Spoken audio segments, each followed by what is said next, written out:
ಮೈಸೂರಿನ ಮಹಾರಾಜರಿಗೆ ಪ್ರಿಯವಾದ ತಾಣ ಅಂದರೆ ಅದುವೇ ಎಚ್.ಡಿ. ಕೋಟೆ. ನಿಸರ್ಗದ ಸೌಂದರ್ಯವನ್ನ ಮಡಿಲಲ್ಲಿಟ್ಟುಕೊಂಡು ಒಂದೊಳ್ಳೆ ಪ್ರವಾಸಿ ತಾಣವಾಗಿ ಪ್ರಪಂಚದ ಭೂಪಟದಲ್ಲಿ ಪ್ರಸಿದ್ಧಿ ಗಳಿಸಿದೆ.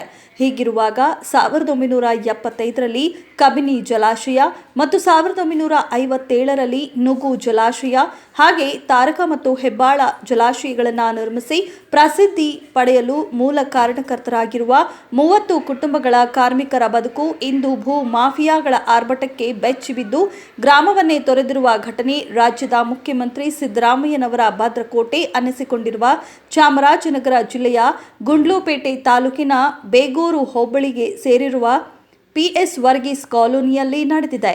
ಕಬಿನಿ ಮತ್ತು ನುಗ್ಗು ಜಲಾಶಯದ ನಿರ್ಮಾಣದ ಸಂದರ್ಭದಲ್ಲಿ ಬರೋಬ್ಬರಿ 30 ಕುಟುಂಬಗಳ ಕಾರ್ಮಿಕರು ನಿರಂತರವಾಗಿ ಪ್ರಾರಂಭದಿಂದ ಜಲಾಶಯಗಳ ಕಾಮಗಾರಿ ಮುಗಿಯುವ ತನಕ ಬೆವರಿನ ಜೊತೆ ರಕ್ತ ಸುರಿಸಿದ 30 ಕುಟುಂಬಗಳ ಕಾರ್ಮಿಕರು ಹಗಲಿರುಳು ದುಡಿದಿದ್ದಾರೆ.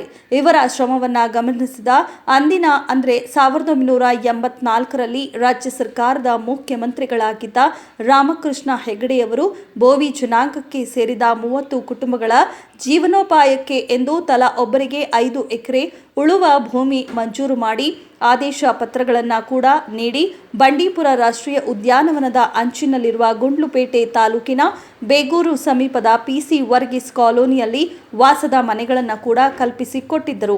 ಜಲಾಶಯ ಕಾಮಗಾರಿ ಪೂರ್ಣಗೊಂಡ ಬಳಿಕ ಸರ್ಕಾರ ನೀಡಿದ ಉಳುವ ಭೂಮಿಯ ಪತ್ರಗಳನ್ನು ಜೋಪಾನವಾಗಿಟ್ಟುಕೊಂಡು ಮಳೆಯಾಶ್ರಿತ ಉಳುವ ಭೂಮಿಯಲ್ಲಿ ಬೆಳೆ ಮಾಡಿ ಕುಟುಂಬಸ್ಥರ ಜೊತೆ ಸುಖ ಜೀವನ ನಡೆಸಲು ಮುಂದಾದರು.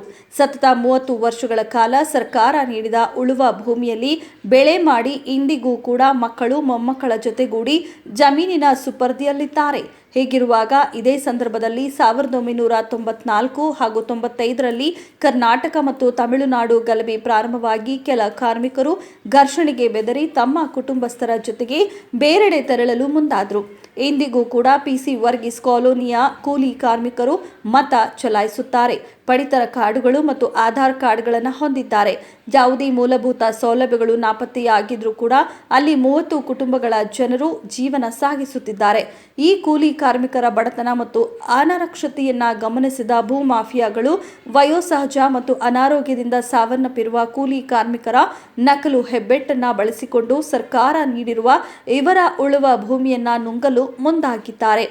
ಅಕ್ಷರ ಜ್ಞಾನವಿಲ್ಲದ ಶ್ರಮಜೀವಿ ಕೂಲಿ ಕಾರ್ಮಿಕರು ಯಾವ ಕಚೇರಿ ಮತ್ತು ಯಾವ ಅಧಿಕಾರಿಯ ಬಳಿ ತೆರಳಿದ್ರೆ ನಮಗೆ ನ್ಯಾಯ ಸಿಗುತ್ತೆ ಎಂಬುದನ್ನು ತಿಳಿಯದೆ ಭೂಗಳ್ಳರ ಆರ್ಭಟಕ್ಕೆ ಬೆಚ್ಚಿಬಿದ್ದು PC ವರ್ಗೀಸ್ ಕಾಲೋನಿಯನ್ನೇ ತೊರೆಯಲು ಮುಂದಾಗಿದ್ದಾರೆ.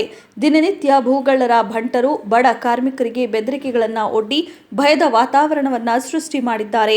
ಚಾಮರಾಜನಗರ ಜಿಲ್ಲಾಧಿಕಾರಿ ಶಿಲ್ಪಾ ನಾಗ್ ಮತ್ತು ಉಪವಿಭಾಗಾಧಿಕಾರಿ ಶಿವಮೂರ್ತಿ, ಗುಂಡ್ಲುಪೇಟೆಯ ತಹಶೀಲ್ದಾರ್ ಮಂಜುನಾಥ್ ಭೂಮಾಫಿಯಾಗಳಿಗೆ ಚಾಟಿ ಬೀಸಿ ಕಬಿನಿ, ನುಗು, ತಾರಕ ಮತ್ತು ಹೆಬ್ಬಾಳ ಜಲಾಶಯ ನಿರ್ಮಾಣವಾಗಲು ಮೂಲ ಕಾರಣಕರ್ತರಾಗಿರುವ PC ವರ್ಗೀಸ್ ಕಾಲೋನಿಯ ಶ್ರಮಜೀವಿಗಳ ಬೆನ್ನೆಲುಬಾಗಿ ನಿಂತು ನ್ಯಾಯ ಕಲ್ಪಿಸಿಕೊಡುತ್ತಾರಾ ಎಂಬುದನ್ನು ಸದ್ಯ ಕಾದು ನೋಡಬೇಕಾಗಿದೆ. ಆಯಿತು ಸರ್, ಯಾರ್ಯಾರೋ ಬಂದು ಯಾರ ಜಮೀನಿಗೆ ಯಾರು ಸರ್ ಬಂದು ಉಳೋದು? ಇಲ್ಲಿ ಏನು ಮಾಡಿದ್ರು ಕೇಳೋರು ಹೇಳೋರು ಯಾರು ಇಲ್ಲ ಸರ್. ನಮಗೆ ನೀವೇನೋ ನಾವೊಂದು ಕಾಡಲ್ಲಿರೋದು, ನಮ್ಗೆ ಇಲ್ಲಿ ಹತ್ರ ಹೋಗ್ಬೇಕಾದ್ರೆ ಯಾವ ಅಂಗಡಿ ಇಲ್ಲ, ಏನೂ ಇಲ್ಲ. ಹಾಸ್ಪಿಟ್ಲ್ ಅಂದ್ರೆ ಹಾಸ್ಪಿಟ್ಲೇ ಏನೂ ಇಲ್ಲ ಇಲ್ಲಿ. ನೀವು ನಮ್ಗೆ ಒಳ್ಳೇದು ಮಾಡ್ತೀರಿ ಅಂತ ನಾವು ಹೇಳ್ಕೊತಾ ಇದ್ದೀವಿ. ಸ್ವಲ್ಪ ನಮ್ಗೆ ನೋಡಿ ಕಣಿಕರಣ ಮಾಡಿ. ನಮಸ್ಕಾರ. ನಾವು ಈ ವರ್ಗೀಸ್ ಒಂದು ಸುಮಾರು ವರ್ಷ ಆಯಿತು. ನಮಗೆ ಇಲ್ಲೇ ಹುಟ್ಟಿದ್ದು, ಇಲ್ಲೇ ಬೆಳಗಿದ್ದು, ಈ ಕಡೆನೇ ನಾವು ವ್ಯವಸಾಯ ಮಾಡ್ಕೊಂಡಿದ್ದು. ಅಮ್ಮನ ಕೆಲಸದಲ್ಲಿ ನಾವು ಬಂದು ಸೇರಿದ್ದು.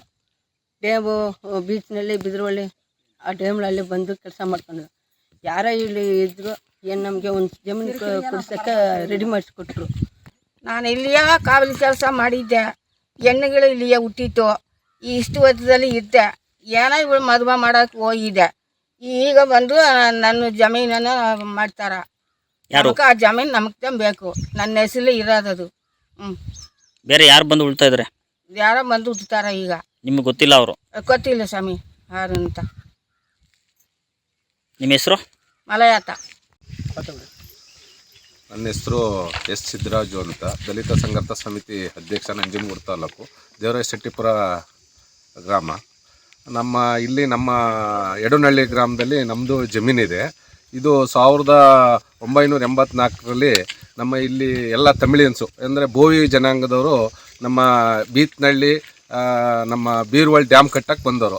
ಅವರು ರಾಮಕೃಷ್ಣ ಹೆಗ್ಡೆ ಅವ್ರ ಕಾಲದಲ್ಲಿ ಸುಮಾರು ಒಂದು 70-80 ಕುಟುಂಬಕ್ಕೆ ಇಲ್ಲಿ 5-5 ಎಕರೆ ಜಮೀನು ಕೊಟ್ಟಿದ್ರು.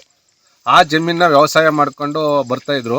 ಕಾರಣಾಂತರ ಅವರು ತಮಿಳ್ನಾಡು ಗಲಾಟೆ ಆದಾಗ ಅವರು ವ್ಯವಸಾಯನ ಒಂದು ಸ್ವಲ್ಪ ಅಲ್ಲಿ ಇಲ್ಲಿ ಹೊಟ್ಟೋದ್ರು, ವ್ಯವಸಾಯ ಇಲ್ದಾಗಾಯಿತು.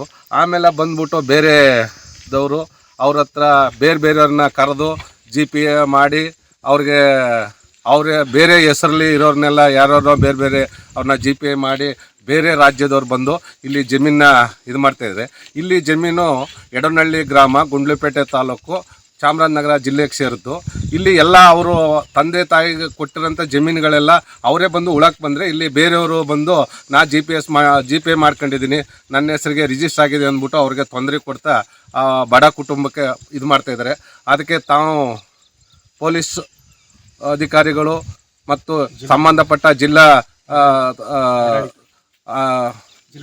ಜಿಲ್ಲಾ ಆಡಳಿತ ಮತ್ತು ತಹಸೀಲ್ದಾರ್ ಬಂದು ಪರಿಶೀಲನೆ ಮಾಡಿ ಆ ಬಡ ಕುಟುಂಬಕ್ಕೆ ನ್ಯಾಯ ಒದಗಿಸ್ಕೊಡ್ಬೇಕಂತ ತಮ್ಮಲ್ಲಿ ಕೇಳ್ಕೊಳ್ತಾ ಇದ್ದೀವಿ.